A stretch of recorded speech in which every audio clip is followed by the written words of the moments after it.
Hey, welcome. So today we're going to talk about the quiet, kind of hidden power of the words we choose. It's this simple idea that, honestly, most of us just overlook. The words we use, especially the ones we say to ourselves, they aren't just descriptions. Nope, they are instructions. So let's get into what that really means. It sounds a little dramatic, doesn't it? Could changing just one word really change your entire life? But what if it could? What if the whole framework of your reality, the actual feeling in your body, could be shifted by something so small? That is the big idea we're unpacking, and it all starts with a really simple personal story. So this was a realization the author had. A thought just popped into their head, almost on autopilot. I need a fight. I mean, that feels familiar, right? We fight traffic, we fight a cold, we fight for what we want. But in that moment, something clicked. They caught that word and consciously, deliberately chose a different one: building. And that single word swap is where this whole story really takes off. And look, this wasn't just some mental trick. It was a physical and emotional shift that started by just recognizing the power packed into that one simple choice. Instantly, the author describes this feeling of just settling, like taking a deep breath out you didn't even know you were holding. All that tension that comes with the word fight, it just loosened its grip. The road ahead wasn't suddenly easier, but it was way clearer. It's just a perfect example of how our internal monologue directly messes with our physical state. All right, so let's break this down even more. What is the actual difference between these two ways of thinking? I mean, on the surface, they seem kind of similar. Both take a ton of hard work, right? But underneath, oh, they are worlds apart. So let's look at what's happening in your body. The word fighting literally puts you into survival mode. It's reactive, it's got to have an enemy, and it runs on resistance. Your nervous system is bracing for impact. But building, that's totally different. It's creative, it's intentional. It gets its energy not from pushing against something, but from a clear vision of what you want to create.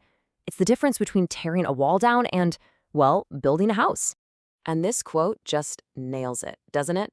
Both paths are going to demand everything you've got, all your energy, all your focus. But only one of them actually leaves you with something valuable in the end. One is about destruction, the other is about creation. Simple as that. So this idea of being intentional with our words, it doesn't stop with our goals. It actually extends to how we frame, the people and the situations all around us. Just think about it for a second. The name you save someone else in your phone, that first word that pops into your head when you think about your boss, or maybe a certain family member. These quiet little labels we stick on people, they frame our entire interaction before it even starts. The author shares this amazing story about this. They were helping a customer with this super complicated booking, tons of back and forth. It was genuinely a tough situation. And without even thinking about it, they saved the customer's contact in their phone under a very specific name. Yep, that was it. One word: problem. And you know what happened? That's exactly what she became. Every single time her name popped up on the phone, the brain was already prepped to see a problem, not a person who was just stuck in a frustrating spot. That label defined the entire relationship. And that's really the crucial point here. It's these hidden labels, right? The ones nobody else ever hears. Those are the ones that do the most damage. They shape how we see things. And by doing that, they shape our reality, often without us even realizing it. And here's another example, a much more public one. Before that now infamous Oscars night, Will Smith actually posted that he and his wife were going to go create chaos.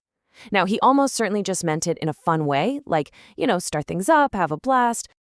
But words, man, they have their own momentum. They tend to move in the direction of their actual meaning, no matter what we intended. And that night, chaos was summoned, and boy, did it arrive, in a way nobody saw coming. It's a pretty stark reminder that the words we put out there can set a stage we never, ever meant to build. Okay, so we've seen how powerful our words are, for good and for bad.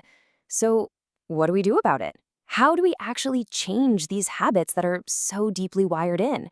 Well, the source suggests it really boils down to a simple practice.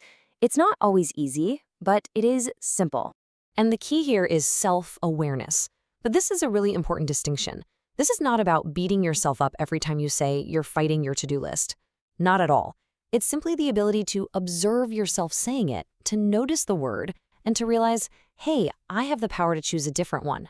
And here's the whole practice in 3 easy steps. First, you just notice. You catch yourself using the word. That's it.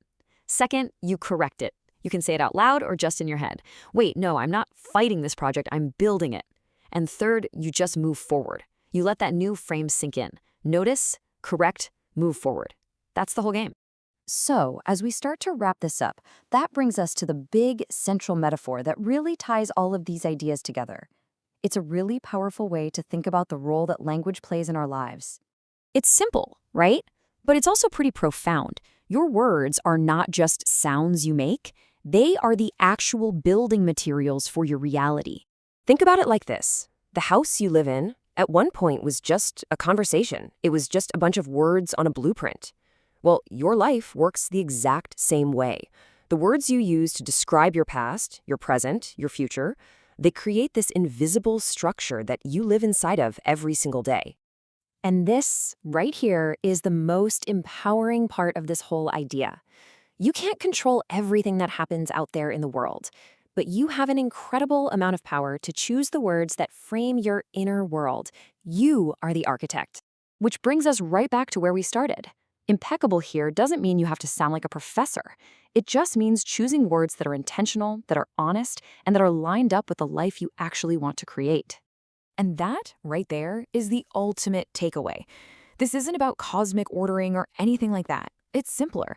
The most important person listening to every word you say is you. Your own mind, your own body, your own nervous system. They are taking notes. So the question to leave with is pretty simple. What are you hearing yourself say, and what kind of life is that building?